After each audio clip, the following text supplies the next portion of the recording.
புதுச்சேரியில் online app மூலம் பணத்தை இழந்த 20க்கும் மேற்பட்டவர்கள் சைபர் கிரைம் காவல் நிலையத்தில் புகார் அளித்துள்ளனர்.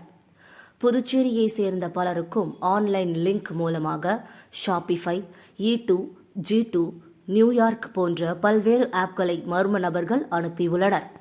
இந்த ஆப் மூலம் 3500 ரூபாய் செலுத்தினால் 30 நாட்களுக்கு நாள் ஒன்றுக்கு தலா 112 ரூபாய் தருகிறோம் என்றும், 28,000 ரூபாய் செலுத்தினால் 30வது நாளில் தங்கமாக வாங்கிக் கொள்ளலாம் அல்லது 1,08,000 ரூபாய் பெற்றுக் கொள்ளலாம் என்றும் தெரிவித்துள்ளனர்.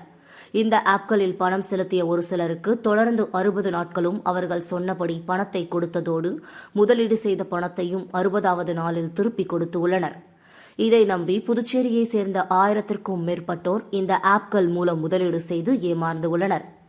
இது தொடர்பாக 20க்கும் மேற்பட்டோர் நேற்று புதுச்சேரி சைபர் கிரைம் போலீசில் புகார் அளித்துள்ளனர். இந்த மோசடியில் தமிழ்நாடு, புதுச்சேரியை சேர்ந்தோர் பல கோடி ரூபாயை இழந்திருக்க வாய்ப்புள்ளதாக சைபர் கிரைம் போலீசார் தெரிவித்தனர்.